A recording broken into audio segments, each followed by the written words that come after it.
আমি নিখিল সাহা কথা বলছিলাম সাভার থেকে। জি বলুন। মোশাররফ হোসেন ঠাকুর আমার 2 ব্যাচ সিনিয়র, ঢাকা বিশ্ববিদ্যালয়। আমি মোশাররফ হোসেন ঠাকুর ভাইকে প্রশ্ন করতে চাচ্ছিলাম, জি আমরা শুনছি, আপনি বলুন। বিএনপি সংখ্যাগরিষ্ঠ সিট পেয়ে ক্ষমতায় আসছে। 5ই আগস্টের পর আমরা দেখেছি যে এনসিপি নামক দলের ছেলেরা আমাদের সমাজ ব্যবস্থার যে কৃষ্টি কালচার, বয়োজ্যেষ্ঠদের সম্মান করা, এই জিনিসটা তারা করে নাই, এবং এই না করার কারণে আজকে বিভিন্ন জায়গা তারা অপদস্থ হচ্ছে। এখন তাদের উচিত তাদের যে প্রধান উপদেষ্টা সৃষ্ট দল, এই দলকে আপনার যদি প্রশ্নটা টিকায় একটু রাখতে সরাসরি হয়, করবেন। তাদের উপদেষ্টা তো এখন নাই। এখন উচিত হবে ওই অবস্থান থেকে তাদের সরে এসে একটু শালীন বক্তব্য দেওয়া। এখন প্রধান উপদেষ্টা নেই, সো এখন সংযত হয়ে কথা বলতে হবে।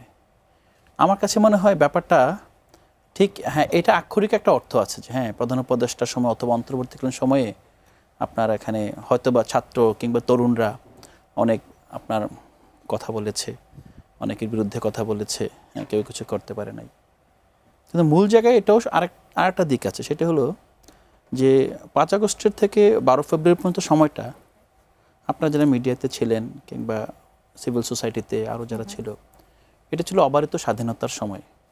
আওয়ামী লীগের বাইরেও নিশ্চয়ই যারা এখানে পরাজিত ছিল তারা না, তাদের বাইরে যারা ছিল তাদের সবার একটা অবারিত স্বাধীনতার সময় ছিল। সবাই এখানে কম বেশ মত প্রকাশের স্বাধীনতা অনুভব করেছে, তাদের মতো করে কাজ করতে পেরেছে।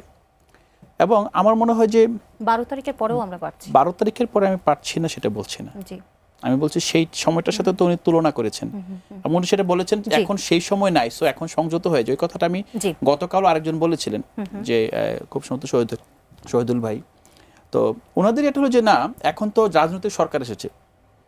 হ্যাঁ, এখন রাজনৈতিক সরকার কিন্তু আগের মতো এইভাবে আপনার যা ইচ্ছা তা বলবে অ্যালাউ করবে না, এবং তোমাকে কিন্তু শুধুমাত্র আইন আদালত দিয়ে না, তোমাকে পথে ঘাটে মাঠে যেখানে পাবে মারবে।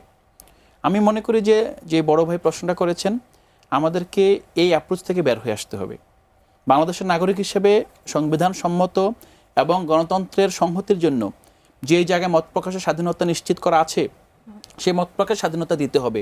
ডেফিনেটলি দায়িত্বশীলতা তো লাগবেই। দ্বিতীয়ত আমাদের মুক্তিযোদ্ধা বড় ভাই যা বলেছেন আমি একমত, আমার কোনো দ্বিমত না এখানে।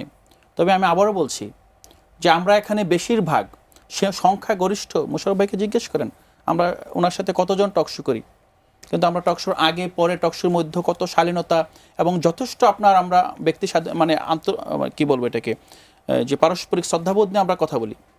কিন্তু আপনি যখন আউটলায়ারটাকে বারবার পিক করে সামনে আনবেন, উনি যথাযথ বলেছেন পিছনে অপশক্তি আছেন, পিছনে অনেকে আছে, আওয়ামী লীগ আছে উস্কাই দিতে চায় এখানে এনসিপি বনাম বিএনপি বনাম জামাত, এই ত্রিমুখী একটা সংঘর্ষ লেগে যাক।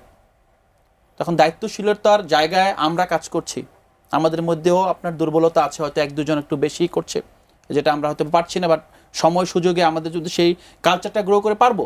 কিন্তু যে নাসরুদ্দিনের এক বক্তব্যের জন্য আমাদের আহ্বায়ককে হবিগঞ্জে ছুটে যেতে হলো, এটা তো একটা ন্যাশনাল ইভেন্ট হলো, এটা ছিল একটা লোকাল ইভেন্ট, একটা উপজেলার একটা পৌরসভার ইভেন্ট। আপনি এটাকে ন্যাশনাল ইভেন্ট বানালেন কি দিয়ে? সেই মেকানিজমটাকে তো আমাকে প্রশ্ন করতে হবে।